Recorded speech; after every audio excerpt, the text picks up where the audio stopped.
What's up guys, Mad Fragger. I'm back with another fragrance video. Today I've got 15 fragrances from my collection that I'm going to be tier ranking for you.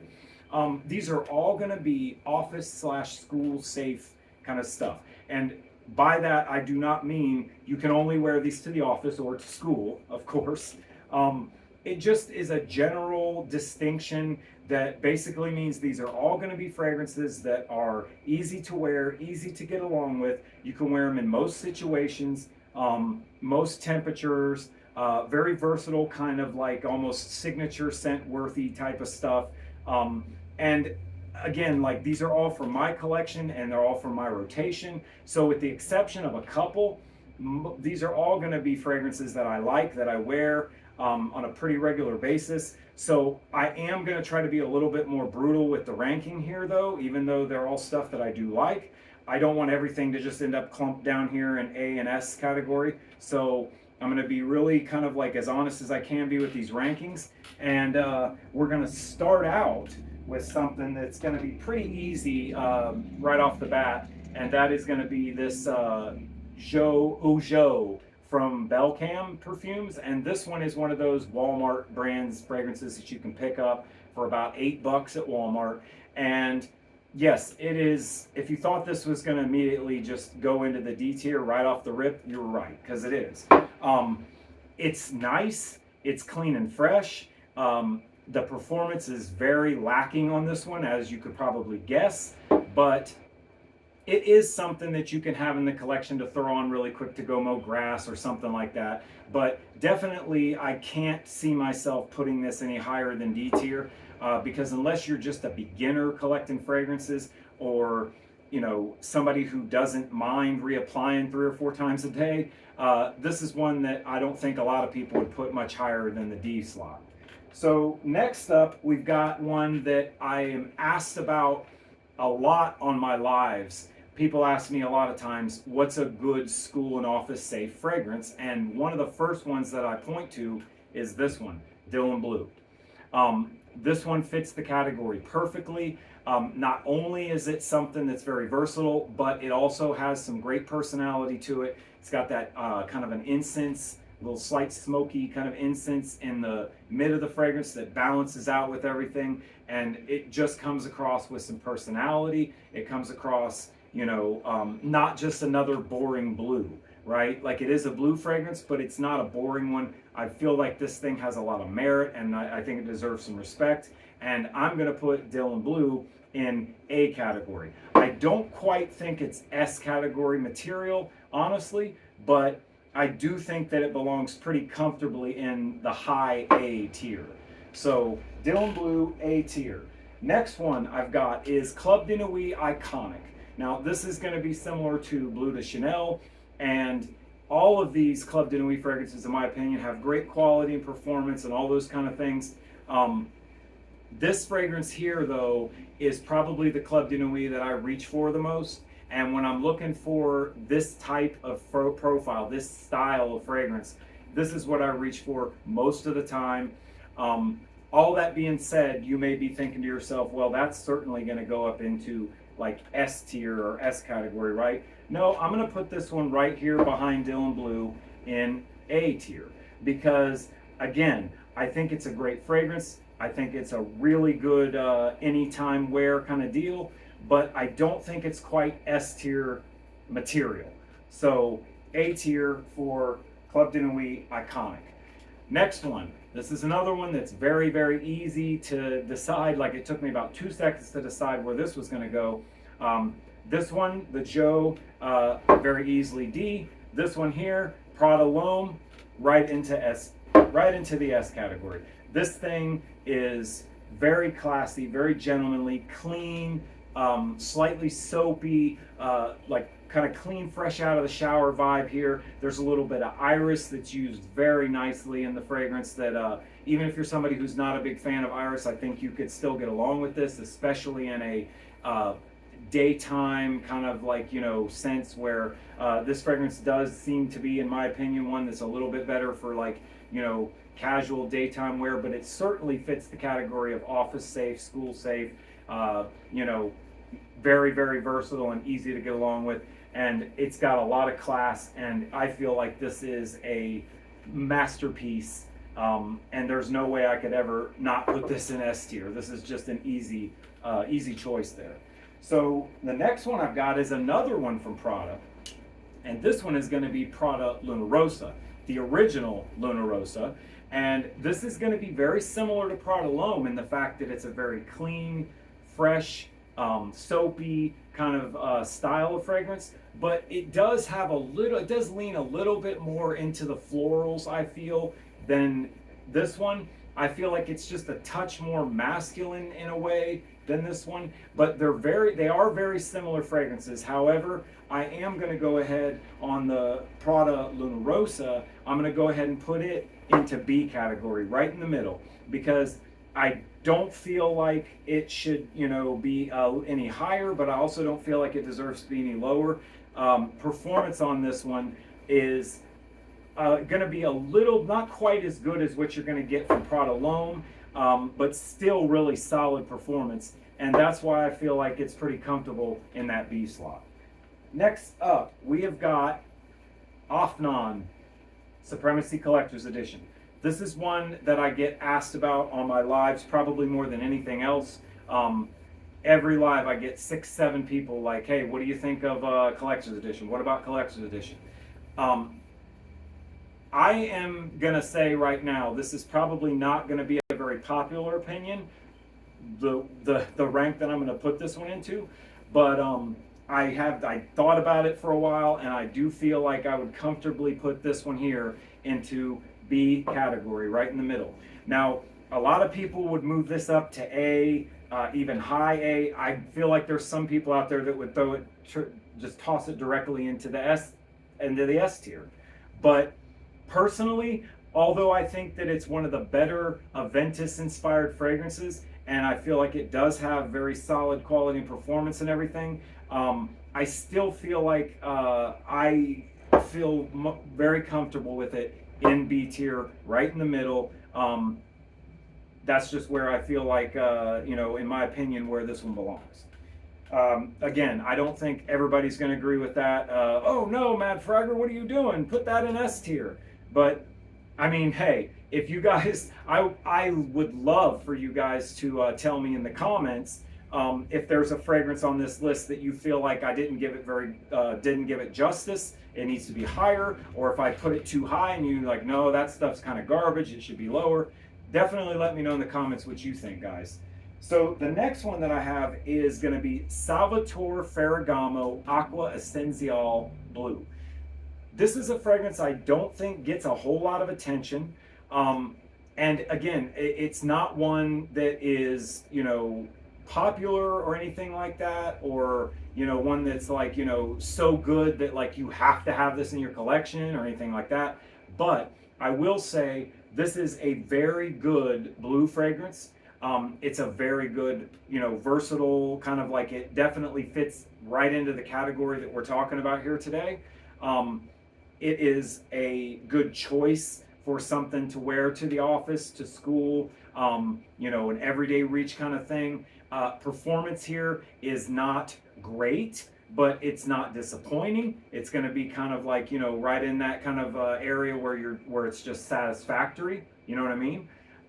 But it does smell really good. It's not as boring. Again, like I said with Dylan Blue, this is one where it's not a really boring blue scent. There's some personality here. There's some, it's got some gumption. It's got some depth to it in the dry down. There's a lot to like about this, but again, it's not like, it's one of those that kind of is not the best thing out there, but it's also not the worst thing out there. I feel like this one deserves to be right here in C tier, because I'm not going to recommend this in a way where I'm going to sit here and say, oh my gosh, guys, this is one you need to have in your collection. This is great. But I'm also not going to say, hey, if you see this at a good price, don't pick that up and add it to your collection, because yeah, it is one that is really good for like running a quick errand or just going for a quick bite. Like, it does smell great. It does perform okay, but C tier, I think, is a pretty appropriate place to put it. Next up, Fakar. This is a Lattafa that has, it's similar to YSL YEDP, and it is one that I think a lot of people out there are very familiar with as being kind of a popular choice as an alternative to YEDP.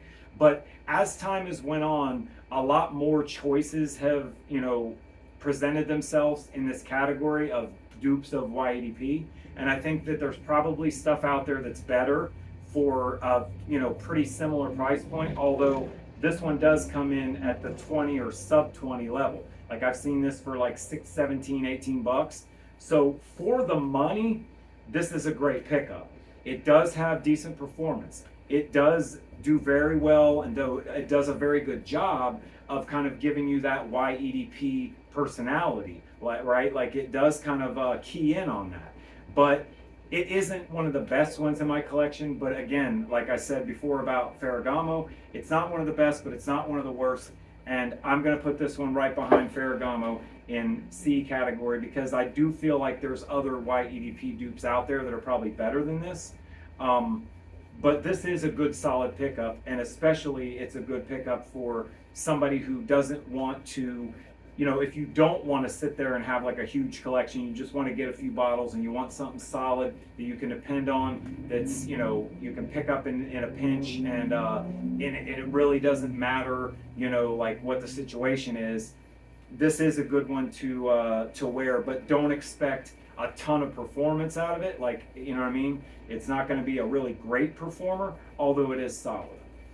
Next up, we got one that I've been trying to talk about a little more lately, and I could have easily put Club de Nuit Intense Man in this list. The fragrance fits the category, it fits the theme of the list, and it's one of the best clones that there ever was. And I stand behind Club de Nuit Intense Man as being absolutely phenomenal.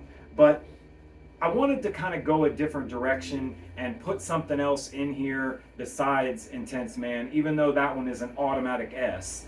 I wanted to kind of, put a little bit of a spotlight on this fragrance, and this is L'Aventure from Al Harming. This is one that used to be one of the heavy hitters, one of the big boys back in the day a few years ago. There was Mont Blanc Explorer, Intense Man, and this one. And those were kind of like the three Aventus style inspirations that most people would look to get. And this is a really good one. Nowadays you can get a 200 ml bottle like this here for $40 most places. And for that price, this is a great fragrance to own, especially if you like the Aventus scent profile and you're looking for just a very basic Aventus dupe that doesn't try to do too much. And it is very versatile in everyday wear, and it has really good performance, and the quality here is good. That's one thing that I think a lot of people would point to with this one, when you're comparing this with something like Intense Man, that I think a lot of folks have an issue with Intense Man being a little too punchy, a little too screechy, a little too synthetic, a little too this or that. I've heard a lot of different things. This one, right from the opening of this fragrance, you're going to notice that this is much smoother, much easier to wear, much more tolerable. Just overall, it's going to be a little bit easier wearing fragrance for most people than Intense Man, especially somebody who's just kind of starting out collecting fragrances. This is a great everyday fragrance to pick up, and it's a good Aventus dupe. So L'Aventure, I'm going to go ahead and put this into B category here, right in the middle, because I do believe that it deserves to be talked about more and appreciated more, but I also don't think that going any higher is doing any, like, it's not going to be an honest opinion if I put it any higher than this, because I'm not sitting here saying this is a must-have necessarily. I'm saying if you like the Aventus scent profile and you want a good versatile Aventus clone that's very decent, this is a good one to pick up and wear, especially for just like a dumb reach kind of thing. This is a good one to have in the collection, and I do love wearing this. Every time I wear this, I do enjoy it. So L'Aventure, right in the middle, right in B category. Next one is going to be Lattafa Mishla. Now, this fragrance is one of the most recent ones that I picked up. This fragrance was said to be an inspiration of a hybrid of two fragrances. So this is supposed to be a combination of Parfum de Marly Castle and Spicebomb Metallic Musk. Now, my take on this one is I don't get much of Castle in this at all. And Metallic Musk, I maybe do get a little bit of that kind of Spicebomb EDT, like the original OG Spicebomb EDT DNA in here, but not a whole lot of, things that are, kind of leaning into the direction of the Metallic Musk in any way, really. This opens up really it does open up bright and fresh. It does have a pretty good opening, but as it dries down, not only does it fall off as far as performance goes, it's like a little bit flat, doesn't pop a whole lot, doesn't last a long time, but also the scent profile kind of gets lost and it doesn't really know where it wants to be or what it wants to do. Like, it's a little bit warm at times, but then it's also got some it's kind of all over the place. I don't really think that this is one that most people are gonna pick up and really enjoy. I think most people are gonna be left a little bit disappointed in this one from Lattafa. And even though I love the House of Lattafa, they do have their misses. I think that this is a miss from Lattafa, and I am sorry, Lattafa, but I'm putting this one into D tier because it is kind of a disappointing pickup, to be honest with y'all. Next one is another one that is probably, you guys, when you see this, Versace Blue Jeans, you're probably going to immediately say, oh, bro, that's going in D tier right off the bat. Like, that thing is trash. It's terrible. Nobody wants to wear that. It's too dated. It's too classic. It smells, like the 90s. And you'd be right about all those things. But it is versatile.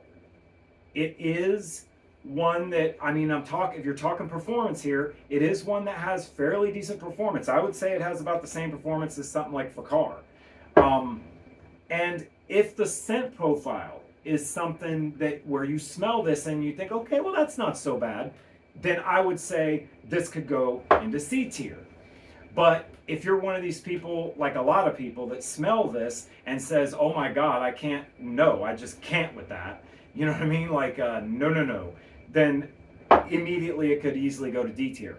I'm going to put it in C tier because even though a lot of people give it a lot of, hate, and it does catch a lot of smoke, and, it kind of deserves it in a way because it is kind of dated. It is kind of like ho-hum. It is a little bit it does have some uniqueness to it though. And I think that uniqueness does go a long enough way that I can say that this deserves to be in C tier because it is a unique fragrance and it is a little different than some of the other blues that you're going to try. And some people really do like this. So let's go ahead and do C tier on this guy. And, for today, he's going to avoid the bottom of the barrel. Next one up is Infinity from the House of Armagh. This is an inspiration of L'Homme Ultime, which is a discontinued fragrance. It is going to be very similar to things like Tigar and Sospiro Vibrato. It's that kind of style. And this thing is incredible. It is an automatic S tier for me. This goes directly into S tier. Do not pass go. Do not collect $200. That is a fragrance that's very, very underrated.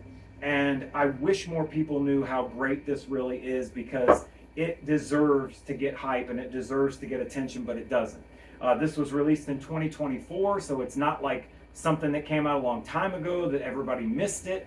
I don't know how this doesn't get more attention, but it doesn't. Really cool, unique bottle style here too. S tier for me, 100%. Great performance, really good quality, and a fragrance that I think anybody would be glad to have because it has great versatility and it really does shine in like just a little bit warmer weather, not exactly like, hot, humid, like, jungle atmosphere kind of stuff, but like warmer weather, this works really, really well. And, late spring, early fall, it's just a good, versatile fragrance that smells awesome. And I think it deserves more attention. S tier for Infinity. Next up, we've got Coach Platinum. Now, I've tried a few fragrances from the House of Coach, and I was not impressed with any of them. And then I got this one because it happened to be on a red sticker sale at my local rack store, a 200 ml bottle. I took a chance on it. As soon as the first time I wore this thing, I knew that this was better than anything else from the line, from the Coach line that I've ever tried. Like, it was immediately apparent how much better this fragrance is. I think that this is one of the best budget designer fragrances on the market, especially for a versatile everyday wear type of thing. I think that this is just fantastic. I love wearing this fragrance. I love the fact that, you know, it kind of gives you these vibes where you kind of remind yourself when you smell this, you're reminded of little bits and pieces of a couple different things, but it's not really nailing anything down specific that it, you know, that it smells like directly, but it definitely is going to kind of remind you of a few other things, but not enough that, you know, you'd be like, oh, like I've smelled that before. It has a little bit of uniqueness to it. It has great performance. It has really good quality. And it's a budget designer that is worth every penny that you're going to pay for this one. Coach Platinum is going in A tier. It's not quite S tier material. It's like high A tier, maybe even low S if I'm being honest, just because I really like this one a lot. The next one, and next to, we're almost finished here, we got two more. This one is Cough from Ahmed Almagrabi. There is an EDP version of this fragrance, I hear. I have the extrait here. I did not buy this. I acquired this in a trade, and I wish that I had the EDP. I feel like at some point I'll probably end up going and getting the EDP bottle because of the fact that I like everything about this fragrance, and it fits into everything that defines this kind of theme here, this everyday wear, fresh, easy, versatile. It fits all that. The problem with this one for me is because it's an extrait de parfum, I feel like that heavier oil concentration makes it sit a little flatter and a little closer to the skin, and the projection is not the greatest here. It does have decent longevity, quality's good, and as far as does this smell like Abercrombie and Fitch Fierce, does this smell like Parfum de Marly Percival? Absolutely. They nailed it with the scent profile. It's great. I just feel like it doesn't project as good as I'd like it to, and I feel like one of these days I might go ahead and grab the EDP. And I would suggest to you guys out there that if you're interested in this fragrance, I feel like the EDP would be a better pickup than the extrait. Don't always think that because it's an extrait that means better performance, because it does not always mean that. So this one, Cough, I think I'm going to put Cough right in the, I'm kind of stuck between B and C. I'm going to put it in C because the performance here is not what I'd like because the projection's lacking. But if it was the EDP, I would probably go up to B tier with it. This is a B tier fragrance, I think, if it's the EDP and it projects a little better. But as it stands with the extrait concentration, I'm going to go ahead and leave it down here in C. And the last fragrance that I have on the list is one that you probably all expected to see in this list at some point, and that is going to be Sauvage EDT, original Sauvage EDT from Dior. But I want to throw in a caveat with this one. Whether it's this one, the EDT, or the EDP, or even the Parfum, I think you could kind of group all of those Sauvages together and kind of like let this bottle here represent those in a general sense. And where would I put that if I'm kind of like representing all the Sauvage fragrances there with this bottle? Easy into the S tier, of course. I mean, maybe not. Maybe all of you aren't going to agree with me on that. And from what I've heard and seen, probably not a lot of folks are going to agree with an S tier ranking for Sauvage. But I will die on that hill saying that Sauvage is one of the better versatile fragrances that there ever was. And it is something that, you know, I think everybody should have in their collection for, like I said, just an everyday reach. And some people, you know, I know that there's a lot of people out there that this is a signature scent for them, and it's something that they wear every single day, all the time. Yes, I hear a lot of people complain about, oh, well, you smell that everywhere. Everywhere I go, I smell Sauvage. Everybody's wearing it. Well, there's a reason everybody's wearing it, because it's clean and fresh and smells great and lasts a long time, and it has great quality, and it's something you can wear anytime, anywhere, any situation, any weather, any temperature. And that's kind of the point of this tier ranking, of this list right here. That's kind of the whole point. And so I don't see any way that I would put this anywhere but S tier. Matter of fact, I'm going to put it right here in the front. Yeah, you get to sit up here in the front above everybody else. Now, I'm not saying that that's the best fragrance on the table, but it definitely deserves to be in S tier. And, if you don't think so, change my mind in the comments. Thank you for joining me for another video. I'm the Mad Fragger. I appreciate all you guys for taking the time to hang out with me today, especially those of you who stayed to the end of the video. I will see you guys with another video soon. I'm Mad Fragger. Thanks for joining me. See you next time.